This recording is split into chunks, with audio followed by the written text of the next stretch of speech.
नमस्कार सब गोटे के हम राहुल बाबा अहाँ सबके फेर से एगो वीडियो लेके अयलहुँ हन जे कि कन्है और आधारपुर के रोड में छथिन बाबा भैरव छथिन। ओतऽ अयलहुँ हन बाबा भैरव नाम। तो ओतका मंदिर मने छै बहुत अजब अजब खिस्सा सब सुनाएब हम। तो देखियो बाबा भैरव छथिन, देखियो बाबा भैरव का कल्याण सब एतऽ जाए बेर किओ जाइ छथिन तो बाबा भैरव का प्रणाम करै छथिन, फिर तकर बाद निकलै छथिन। तो पहले ई पाकर गाछ के अंदर रहथिन, लेकिन किछु दिन के बाद ई समाज सब फिर मिल कऽ एतऽ बनेलखिन तो आब अंदर चलि गेलखिन। नहीं तो नहीं गाछ तर में पहले रहै छलखिन। आ एतऽ अधिकतर कला अहाँ के ब्राह्मण भोजन होइत रहै छै, जकर निशानी हम देखा दै छी कि चूल्हा देख लियो। चूल्हा पर ब्राह्मण भोजन अधिकतर कला भगवान के बाबा भैरव को होइत रहे छै। ई पाकिर गाछ कम से कम 200 या 300 साल पहले, बहुत पहले से ई पाकर गाछ छै रास्ता में। ई भगवान देख लेलिए बाबा भैरव छथिन। आई के जस्ट बगल में अहाँ के देखबै छी हम कि ई पीर बाबा कहै छथिन। ई देखियो एतहियो जस्ट ई भए गेल पीर बाबा, एतऽ भए गेल मंदिर। एतका जे मुख्य पुजारी छथिन ओ तऽ बाबा भैरव के पूजा केला के बाद एतको पीर बाबा के अहाँ के पूजा करै छथिन। जे फूल अक्षत सब दै छै। एतऽ कोनो भी मने पर्व होइ छै तऽ आबि कऽ रंग पेंट होइ छै। तऽ एतका कहानी कहै छै कि ई केना पीर बाबा मने रोड के बुझियो तऽ साइड में छथिन। तो इहो कहानी हम बतबै छी। एतऽ से मुख्य पुजारी से हम पूछै छी कि की केना बनल छै, की एकर कहानी छै। अहाँ सब ई बाबा भैरव जे छथिन ई कतेक साल से पहले से हेथिन लमसम अहाँ सब? हमरा बुझल जे ओते मने अहाँ के जीवन से पहले से पहिलुक के सब बहुत जमाना सनातनी। हाँ सनातनीय मने कह सकै छियै कि ककरो यादो नहीं हेतन कि कतऽ छै, कोनो याद नहीं छै हिनकर सब। मंदिर नया पर बनलै ना तो मंदिर उठ के चलि मने पहले रहथिन एक हाँ ई गाछ तर में पहले रहथिन, अब बनेलखिन हन तो सब मंदिर का पीढ़ी उखड़ के अंदर ओतऽ चलि गेलखिन। अंदर तो ई पीर बाबा जे कहै छथिन ई की छियै रा केना भेलै से कनि कहियो। वह मुसलमान का छियै ना ई पीर बाबा तो लोग ओहिना कहै जाइ छै, मर छियै तऽ ओहिना जानू सुरमा नाम छियनि। जानू सुरमा कहै सब जानू सुरमा मंदिर। तो की छै कि एतऽ कहाँ दिन कथी के गाछ रहे कि तार के रहे, तारक गाछ कहाँ दिन बड़ी जबरदस्त रहे। तो वही में से सुनै छियै जे ओहिमे से खूरी छोड़बैत रहे। तो खूरी छोड़बैत जे रहे से ओ गाछ में से खून निकले।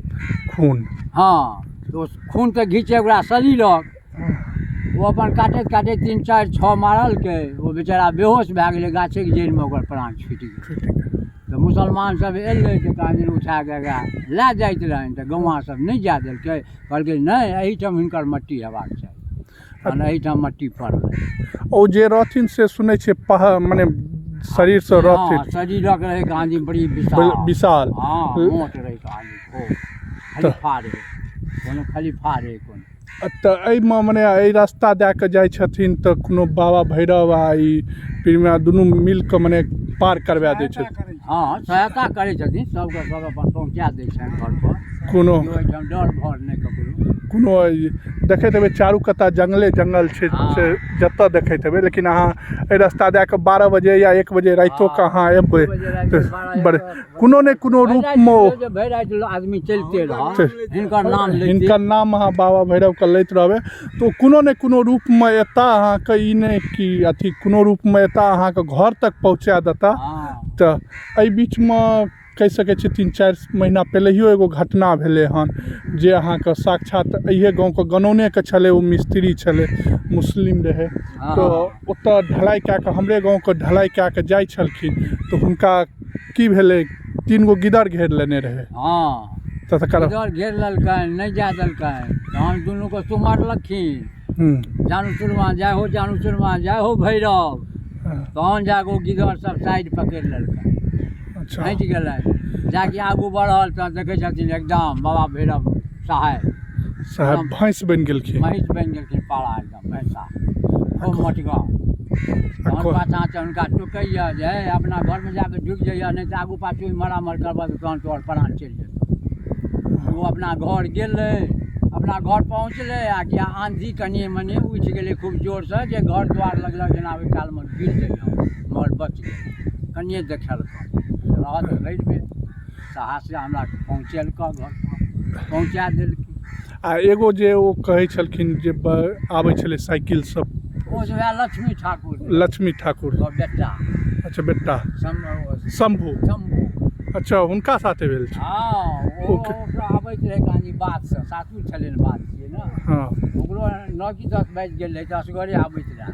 अच्छा कहानी उमरे ओकरा उल्टी तुल्टी भए गेलै, एतऽ आबि कऽ ओ कहानी पढ़ि रहलै, हो बाबा हो हैया हो बाबा हैया पढ़लियै, जब पढ़ि रहलै तकर बाद ओकरा होश अयलै कि फुरफुरा कऽ उठि गेल। अच्छा उठल फेर साइकिल लए कऽ विदा भेल। सानी बाबू गड़ा लगमे जाके कहानी खत्तामे गुरकि गेलै साइकिल लेनैए। कहलक जे ओ साइकिल लागल कि जेना ओ घीच कऽ जेना बाँध पर के ठाढ़ कए देलक। कहुना हम गाँव पर चलि पहुँच तऽ ओकरा बबे हमरा बचेलक।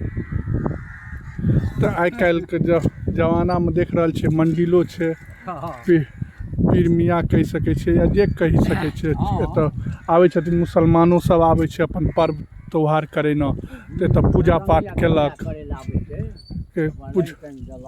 रंग तंग मने जे अपन पूजा पाठ होइ छै। हमहूँ सब दै छियै धूप तूप, धूप तूप एतऽ अगरबत्ती जे होइ छै हिनका पुजारी सब एतुका से करै छै। आ एतऽ तऽ अहाँ कखनो भी एहिठुमा एहि जगह पर एबै तऽ 10-20 आदमी रहबे करत। और हमरा लगैए हमरा गाँवमे या कोनो भी कतौ भी अहाँके सबसँ बेसी हवा एतहिए चलै छै। अहाँ केतनो गर्मी गाँव पर रहत कतौ रहत लेकिन एतऽ हवा चलैते रहै छै, एतऽ अहाँके गर्मी नहि लागत। ई एगो सत्य छै, किया तऽ हमहूँ एतऽ रहल छी, किछु कखनो कालके बैसै छी तऽ बुझाइ छै कि स्वर्गमे छी, तेहन हवा निकलै छै एतऽसँ। तऽ अहाँ सब ई खिस्सा सुनलिए, अहाँ सब शेयर कए देबै और लाइक कए देबै, और एनाहिए हम अहाँ सबके वीडियो देखबैत रहब, नया नया वीडियो नया नया जानकारी दैत रहब। हर हर महादेव।